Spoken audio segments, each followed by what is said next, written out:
it and into the introduction. Because I'm sure many of you here, excited as you may be, probably want to know more about what we're going to be doing here over this weekend, right? So, just kind of as a show of hands, can you raise your hand if you've ever been to a hackathon before? So I know kind of who I'm speaking with. Okay, so that's about a third of you. Raise your hand if you've been to a hackathon in person in Winnipeg. Okay, that is only people at the far back, nobody in the front row either.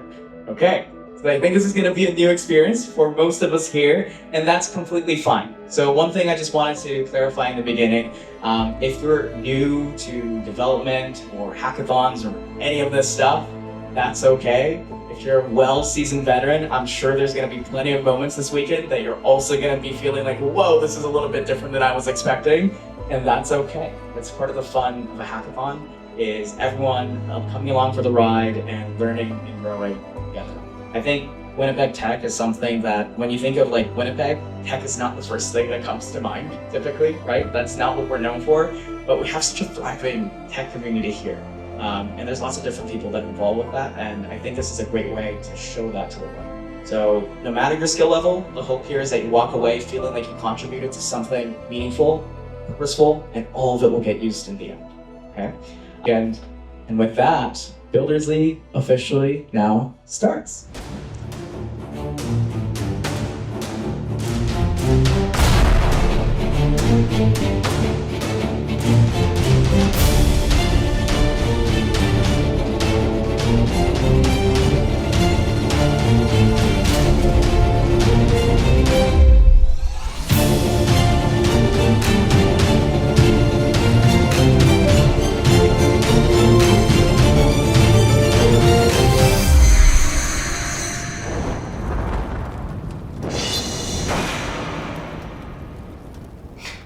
Day one, we begin at the Roundhouse. Everyone's excited. We did the opening ceremony, presented the project, what this is going to look like, and got everyone rallied together. And what we kept hearing as we talked to different people amongst the organizers is that people had pretty high expectations. They were looking forward to it. And then we move over to our other location and start eating dinner and cracking away at things. It's really a learning day. That's what it becomes, a day for us to take in, figure out exactly what's going on, understand the app, understand the project. Everyone's getting to know each other, starting to make new friends, and that's what day one's all about. It's just kind of like getting to know each other, getting to understand things better.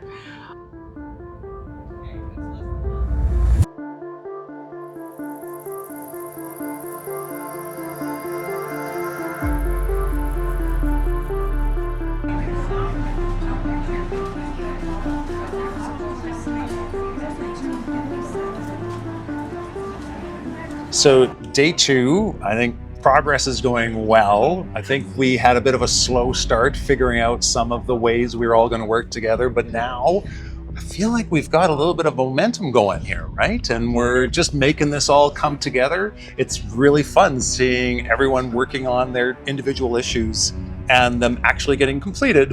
This is a great thing. So I think it's going well.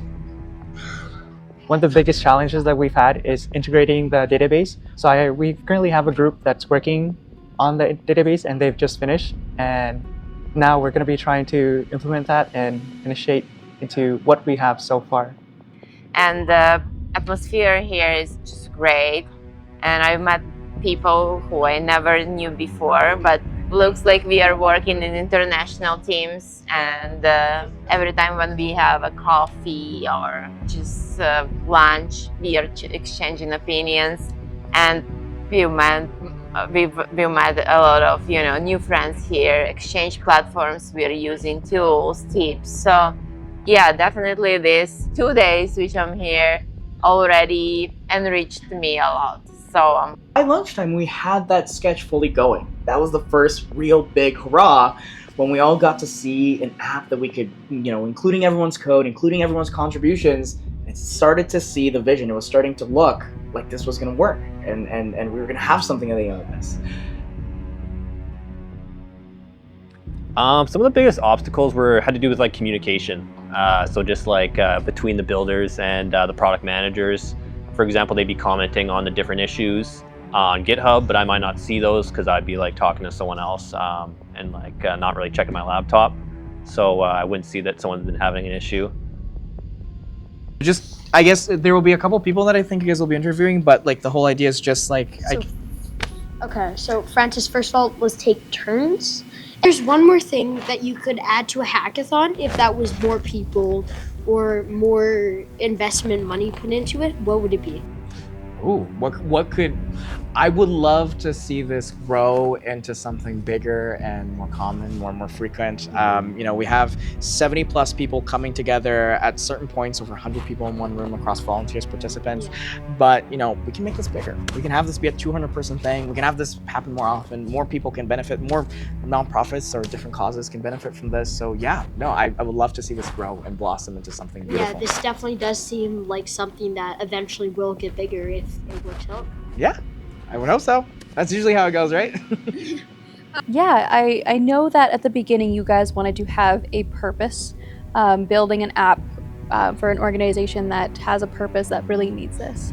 And when I was approached by the idea of hacking something for my organization, it was really exciting to think about the idea of 50 or how many people are building this app.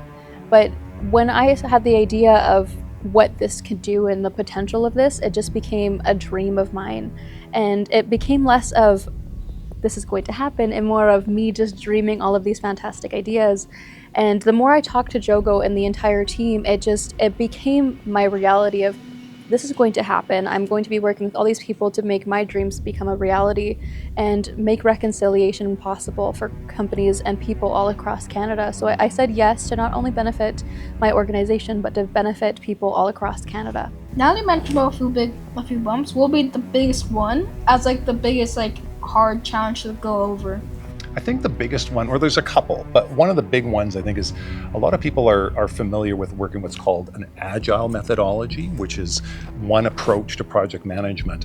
And learning a new methodology and how we all tackle that together, they're going through a learning curve.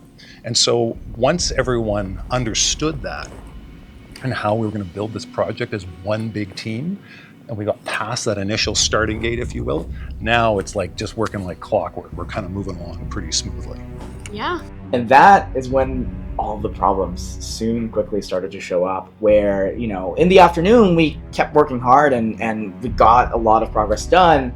But after all of it, when it came to the next checkpoint at the end of the day, despite it being the longest phase we had scheduled, we actually didn't have all that much new stuff added in from an outsider's perspective. So at lunchtime, we had about 70 commits, which means like 70 different drafts of code edited. And then by the end of the day, we had 114. Like much less stuff was added in comparatively. And that's the nature of this kind of thing, where it's just so many people working together and figuring out the best way to integrate things out. Yeah, but then we all came together, had a big meeting of the minds with amongst all the organizers, all the technical volunteers, the code wizards, the pumas, and figured out a plan based off of the entire day, all learnings. What are we going to do so we can make sure that day 3 ends in the best way possible.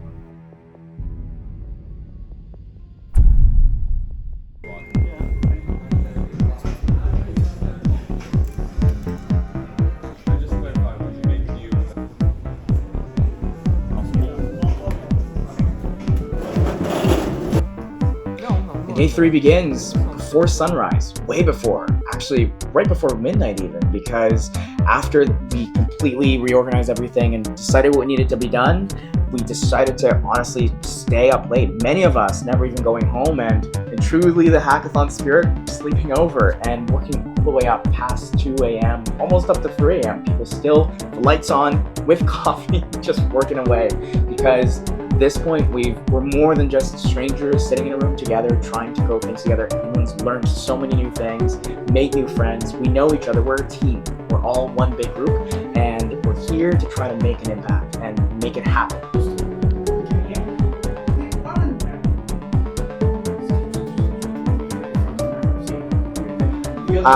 And so staying up late, we start up really early. Lots of people come in at the very beginning, and the really the only challenge we have at this point is time. There's this ticking time towards the end of the hackathon, and we want to make sure we wrap everything up and get everything working together.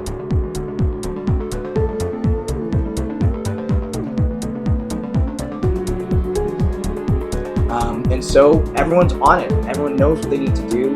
Code wizards helping everybody out.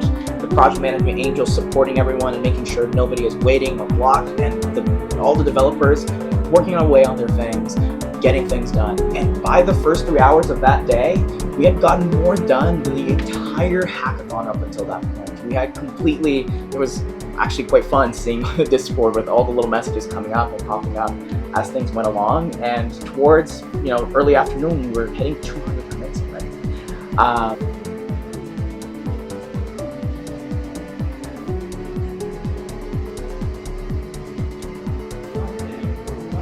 And so as we drew closer and closer to the end, everyone was feeling the energy, the excitement, and truly being able to come together and realize what we generated, what we created together, and seeing the vision all come to one single place.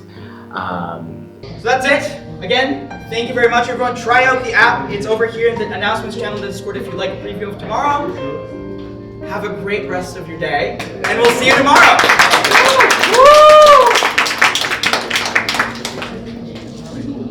And now we're here at Demo Hour to celebrate a weekend of exciting, creative, knowledgeable, memorable, inspiring, awesome, productive. Venture since from the beginning to the end. Now it's like almost we're ending the whole hackathon, so it's a great adventure, and yeah, and I'm really excited, and next time we'll do of course better.